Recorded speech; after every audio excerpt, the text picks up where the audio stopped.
guys, how are you all? Hope you're doing great. I'm Manogna, and today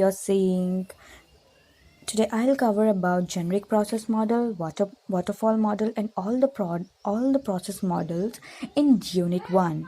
Okay? What is a software engineering? What are the principles of software engineering?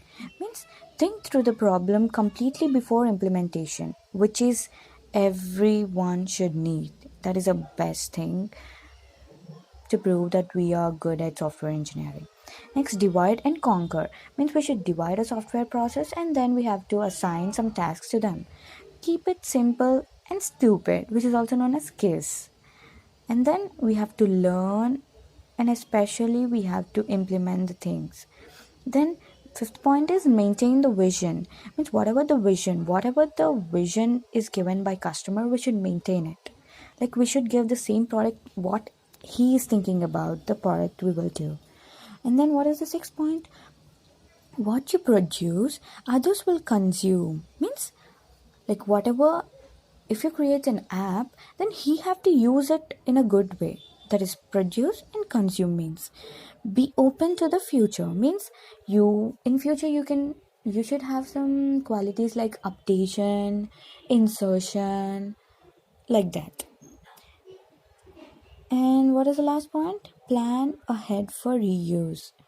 Press reuse. Okay, means reusing means you can use anytime, anywhere, and again, like that. You have to apply your own knowledge. You should just know about the side headings and you have to write it your own way. If the evaluator sees the points with a highlighted way or a good side heading, then he will give the marks. Okay, next, coming to the generic process model.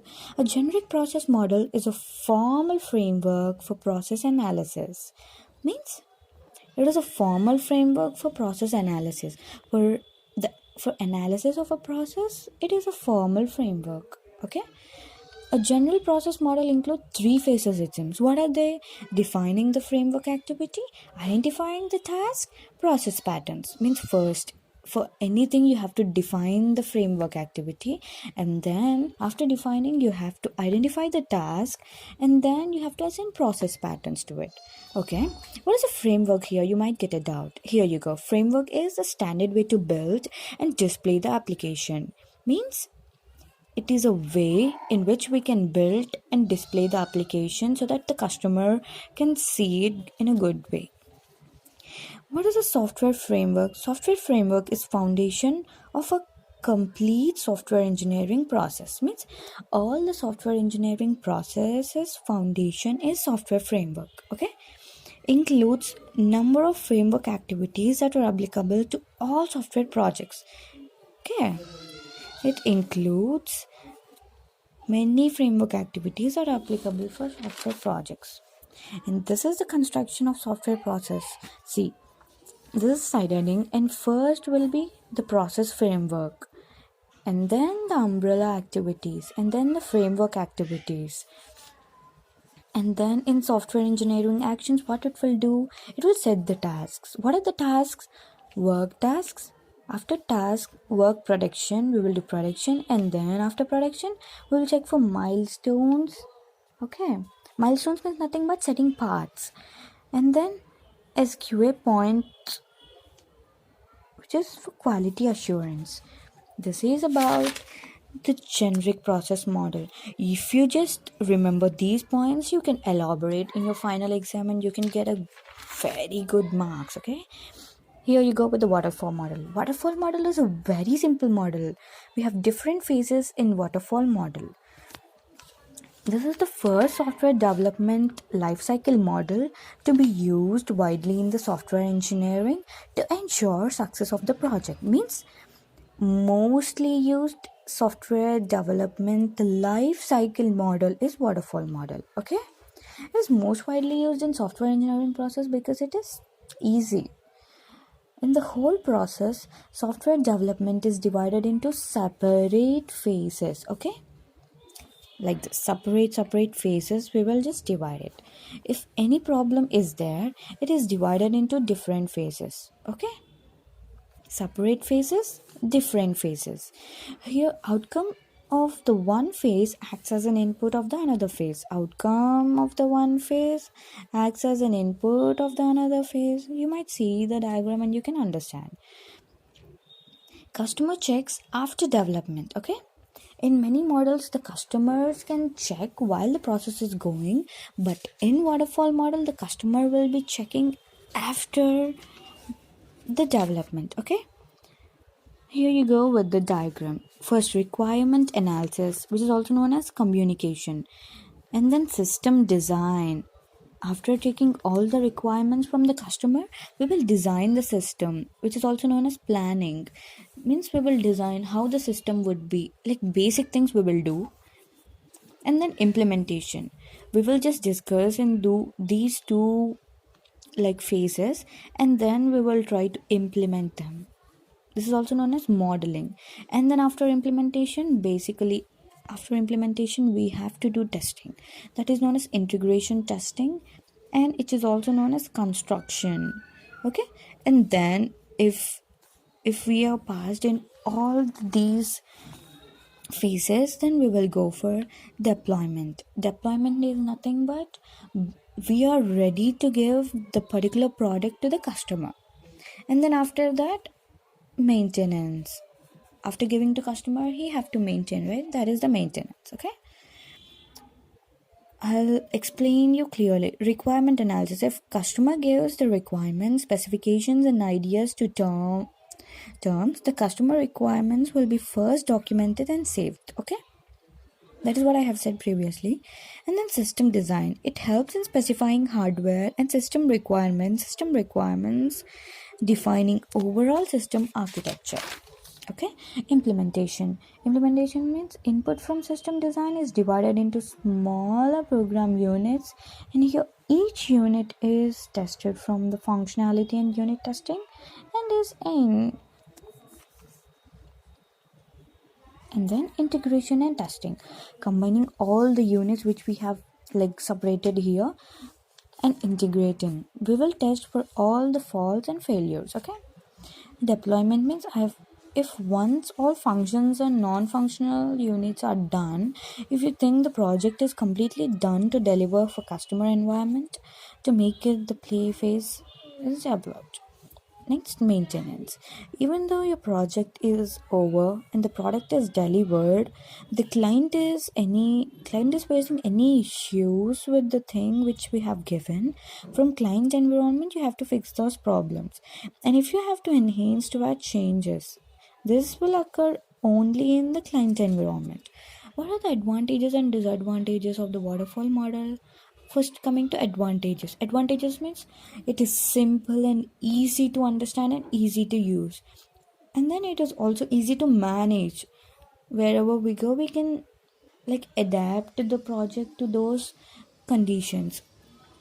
Next, phases are produced and completed one at a time. Okay, means after completing each and every phase, we have to give at a time, like this. After this we have to do this. After this complete process, we have to give the output. Requirements are very well understood, clearly defined stages. And what are the disadvantages? No working software is produced until late during the life cycle. I have already told you.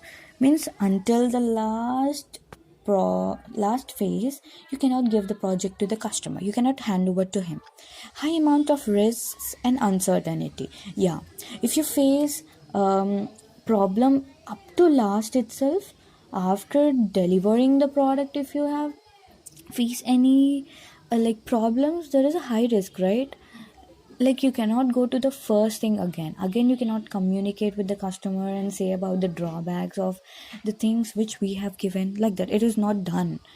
So there is a high amount of risk and uncertainty. Not good for complex and object oriented programs. Yes, this is not at all good, because see, after completing of each and every phase, we have to give to customer. If we find like wrong with the customer requirements here, we cannot like hand over to him again. Okay, it It is poor model for large and ongoing projects too. Yeah, ongoing projects means nothing but share it.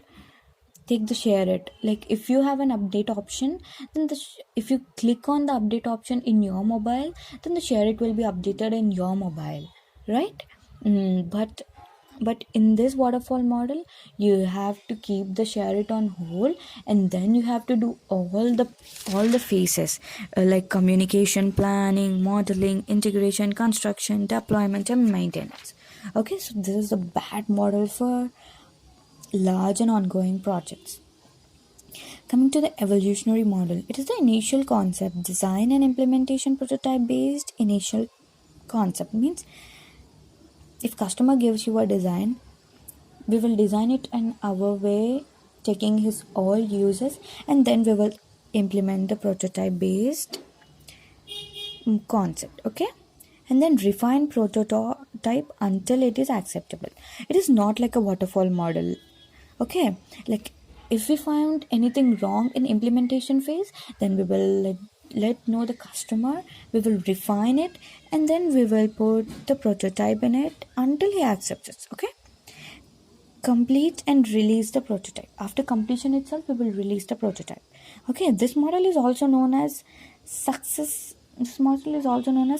model, because it is customer friendly, so that is why it is known as successive model. Here, the system is broken into several models and successfully derived. Okay, the system is broken into several models and successfully derived. Okay, as it is incremental model, each page of this model is busy until the product is delivered. Right? And then, first of all, the core model is developed and then added into increasing levels with another method. Like here, if you find any updation, we will develop here itself, and then we will go to this step. Here it is wrong, then we will like clear the bugs over here, and then we will go to the next phase, like that. Okay, see, and then first of all, yeah, what are the advantages and disadvantages? First main advantages is it will give the immediate feedback. If the if we have anything wrong in the step 2, then we will give the feedback that immediately there is a wrong in step 2. And then it is difficult to plan. That is the biggest, like, difficult to plan in the sense it will take some late, no? Yeah, again, you can easily understand the system and experiment with partially developed systems, right? Useful to identify the requirements. We can identify the requirements. Okay, it reduces the chance of error by testing code model multiple times. We can test the code model multiple times, which reduces the chance of error, right? Disadvantages: if a problem is not easy to divide in module, then the module cannot be implemented correctly. That is the main disadvantage. Like if the customer gives to do this inside, first inside there is A, and then one round and then another round. First we will create the basic code thing A, and then we will create this circle first, and if we find difficulty doing this circle, then we will go to this A and see default. If any default is there, then we will try to change it, and then we will create this round, and then we will also create this is the final product. Okay, and then spiral model. This is a very easy model. Spiral model, it is the combination of waterfall model and iterative model. Each phase in spiral model begins with the design goal and ends with the client,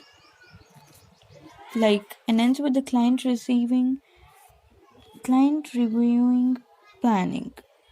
Okay, means what? Yes, design goal means we will have a, like here you see this is the design goal. Okay, client reviewing means after this product is done, we will hand over to him and make him to review, like whether it is good or bad. Like in spiral model, we will like this, the spiral model will go. Okay. In the same way as you have seen in the waterfall model, what is this? Communication, planning, modeling, construction, or development and deployment and maintaining.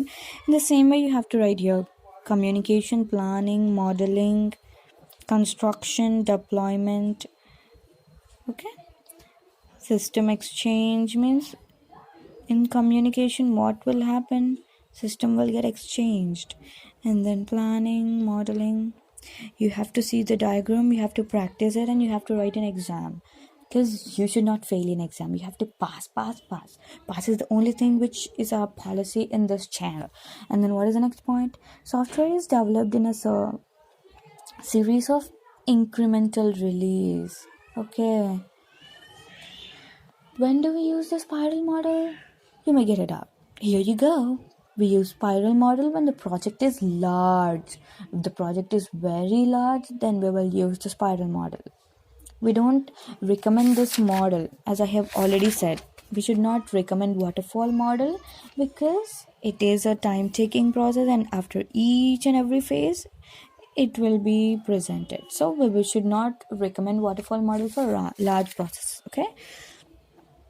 When releases are required to be frequent, means frequently, after one you have to release the second, after second you have to release the third, like that. If you take a mobile, you have to release the more updations, right? More updated versions of the software you have to release in your phone. In the same way, releases are required to be frequent, like after one thing it should be so frequently done. When risk is constant, evaluation is important. Okay. Next, when requirements are unclear and complex, we will use the spiral model when the requirements are unclear. Like if the customer gives you the huge information, which makes us to take more time to read, right? Which is unclear and complex, which is very big. When changes may require at any time. Okay. Like if you want to change something in modeling phase, you can change. If you want to change something in planning phase, you can change. Okay. For medium to high risk project, it will take. It is used to solve the medium and high risk projects. Advantages: additional functionality or changes can be done at later stages. Cost estimation becomes easy. Okay. As I have already said, additional functionality or the changes can be done at later stages. Like if A is created, then we cannot give, there is no need to give how to write capital A, small a, how to write A in a cursive way and all. Like after giving it to customer also, we can change the functionality and also add the additional functionality to them. Cost estimation becomes easy. Okay. Development is fast and failures are added in a systematic way. Okay. This is also space for customer feedback. Like if you take an app in a Play Store, or else if you go to Play Store and review the app, see, before downloading, what will you do? You'll first see the reviews and then you'll download an application, right? In the same way, this is always space for customer feedback. You'll see the feedback, right? And then after downloading also, you can add there are chances to add additional functionality by the application. Okay. Disadvantages: risk is not meeting the schedule. And what is that? Risk is not meeting the schedule. Next, documentation is more as it has intermediate phase. Okay. It is not advisable for smaller project. It might take a lot of time. Okay guys, this is about the waterfall model, spiral model, and also the evolutionary model. And then next video I'll say you about the prototype model, communication development model, unified process model, agile, extreme programming, and all the small topics in unit 1. Please do like, share, and subscribe, and also share our video to the last minute reading friends. Thank you guys. See you in the next video. Bye bye.